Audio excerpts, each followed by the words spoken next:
So day 1, you're watching this, and you're like, okay, I don't understand. Day 2, happens again.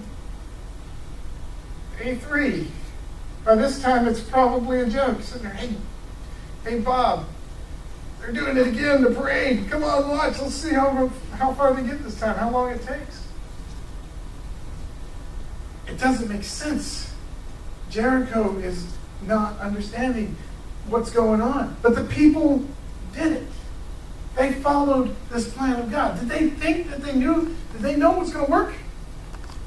Did they have proof that this is how you win a city? No. But they did it anyway. They continued to work, and they were quiet. That's the amazing part.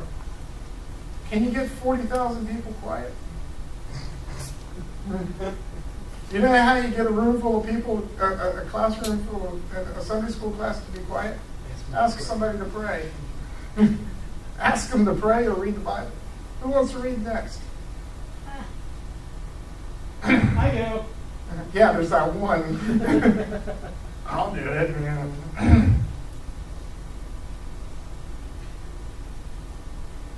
Verse 12 says, Then Joshua rose early in the morning, and the priests took up the ark of the Lord, the 7 priests carrying the 7 trumpets of ram's horns before the ark of the Lord, blowing the trumpets continually. The armed men went before them, and the rear guard came after them, while the trumpets blew continually. On the 2nd day, they marched around the city once, and then returned to the camp. They did this for 6 days. 6 days of a parade. I love watching the Macy's Day Parade. I love seeing it. I can't just imagine seeing it 6 days in a row. On the 7th day, they rose early at dawn, and they marched around the city in the same manner 7 times. It was only on that day that they marched around the city 7 times. You're back in Jericho. You sit there, you broke up your friend Bob. You said, check it out, they're doing it again. Watch, this is funny. It's like, there's something different. They're going around again. This is weird. They're going around again. Something's up. And then suddenly they just stopped. And they stared. And on the 7th time, when the priest had blown the trumpets, Joshua said to the people, Shout! For the Lord has given you the city. The city and all that is in it shall be devoted to the Lord for destruction. Only Rahab the prostitute and all who are with her and her house shall live, because she hid the messengers we sent. As for you, keep away from the things that are devoted for destruction. As for you, keep away from the things devoted for destruction, so as not to covet and take any of the devoted things, make the camp of Israel object for destruction, bringing trouble upon it. But all silver and gold and all vessels and all Israel and all iron are sacred to the Lord, and they shall go to the treasury of the Lord. So the people shouted when the trumpets were blown, and as soon as the people heard the sound of the trumpets, they raised a great shout, and the wall fell down flat. Holy cow, it worked. So the people charged straight ahead into the city and captured it. Then they devoted to destruction by the edge of the sword in the city, both men and women, young and old, oxen, sheep, and donkeys. Everything was destroyed. Everything that was, every man, woman, child, animal, livestock, whatever, destroyed.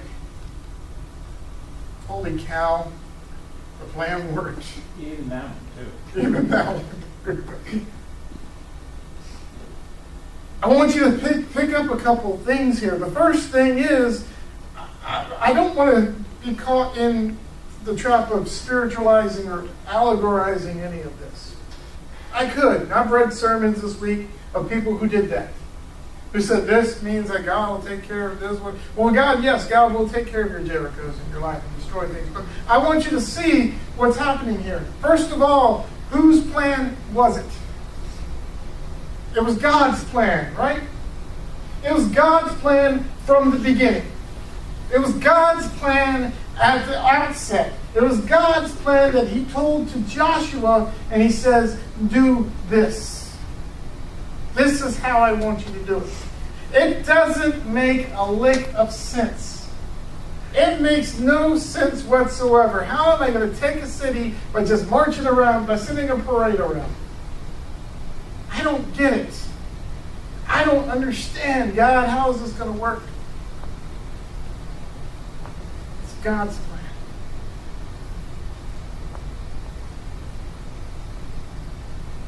The second thing I want to point out is the fact that the people had to have the faith to do it.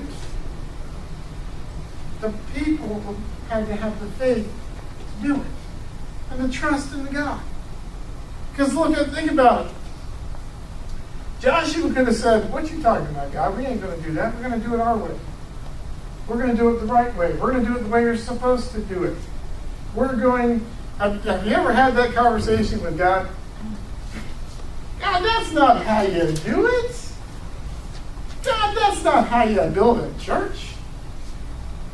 That's not how you start a Bible study, God. This is how you start a church. You take 50 people, you put them in a city, and you form a church around that. And then, we branch out and get all the people saved, and then we, divide and conquer, whatever.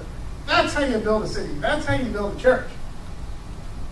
Not, I want you to go to this city and start a church by yourself, just send you, your family, collect people as you go.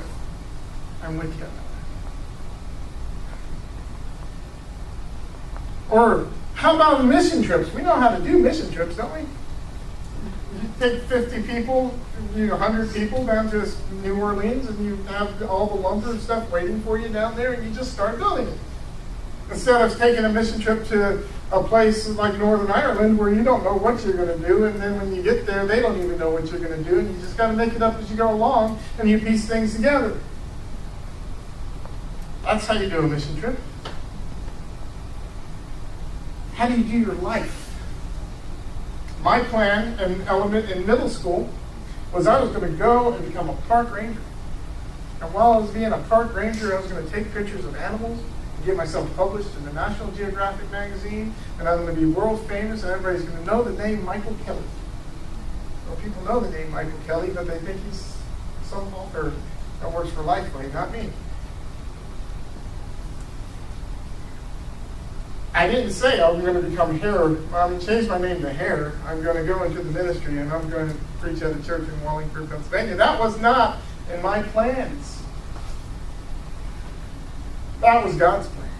That makes no sense to me. If God had told me, Hare, this is what I want you to do when I was in middle school, I would say, no, God, that doesn't make any sense to me. This is not how I live my life. This is how I'm going to live my life. But God told the people, this is what I want you to do. You trust me and you do it.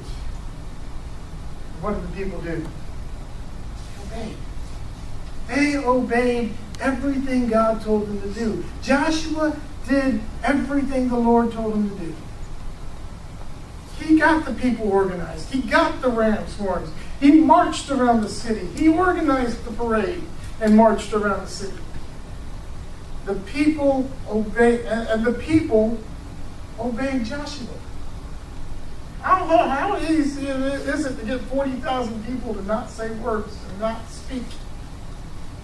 How easy is it to get people to be quiet and listen and just walk and not talk to somebody saying, oh, this walk's boring. Yeah, it's really hard. It's almost like trying to get somebody to stop interrupting you. Exactly. Almost completely impossible. In trying to do something like that. I mean, really. It's tough. It's hard.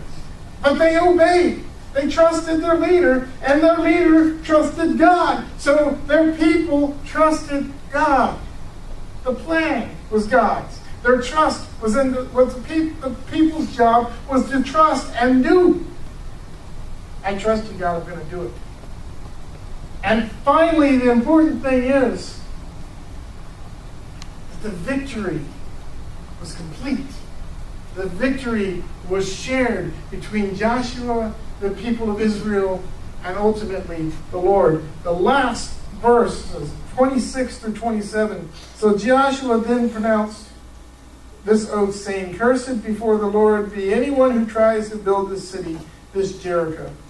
At the cost of his firstborn he shall lay its foundation, and the cost of his youngest he shall set up his gates." So, and the important verse is 27. So the Lord was with Joshua, and his fame was in all the land.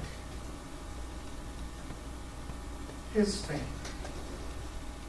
I don't know. Does that mean it was Joshua's fame was in all the land? But yeah. Joshua's name got whispered in corners.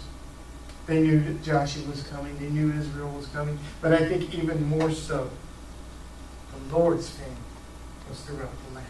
Everybody knew that the Lord can do this. That God, Jehovah, did this. It was his victory. And now it was coming after us. Yeah. God's plans don't make sense. God's plans, I don't get it. I don't understand it. I don't see what he's doing half the time. But God has called us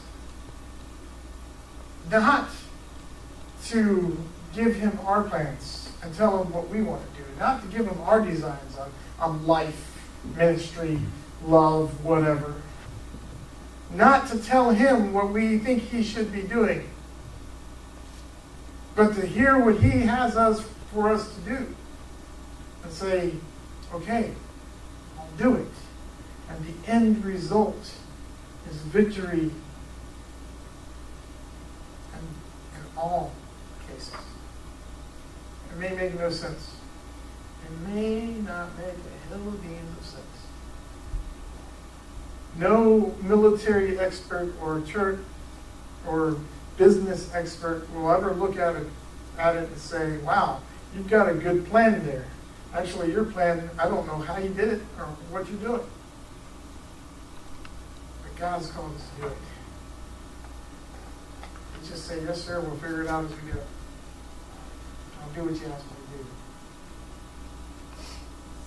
And the ultimate reward is complete victory.